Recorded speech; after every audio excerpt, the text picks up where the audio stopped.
அட போங்கப்பா, நான் எதிர்பார்த்தது நடக்கவே இல்லை அப்படின்னு சொல்லிட்டு ஒரு இயக்குனர் சொல்லியிருக்காரு. அவர் யார் அப்படின்னு பார்த்தீங்கன்னா, நம்மளுடைய AYM உடைய டிரெக்டர் கௌதம் மேனன். அதாவது அச்சம் என்பது மடமேடா படத்துடைய டிரெக்டரை தாங்க சொல்றேன்.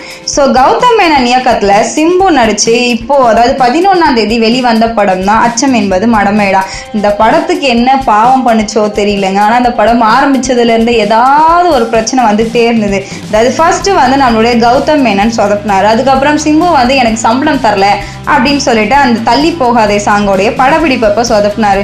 ஸோ அதை தொடர்ந்து எப்படியோ ஒரு வழியா அடிச்சு பிடிச்சி இந்த படத்தை முடிச்சுட்ட நம்மளுடைய கௌதம் மேனன் வந்து இப்போ வந்து 11ஆம் தேதி அந்த படத்தை எப்படியும் வெற்றிகரமா வெளியிட்டாருங்க.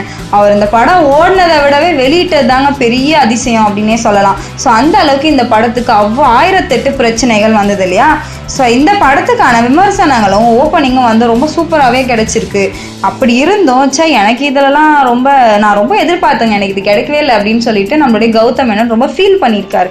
இப்படி என்ன நடந்திருக்கு அப்படின்னு பார்த்தீங்கன்னா, அதாவது 500 1000 ரூபாய் நோட்டு ப்ராப்ளம் இருந்தாலும் திரையரங்கு அப்படியே நொம்பி வலிகிற அளவுக்கு இந்த படம் ஓடி இருக்கு.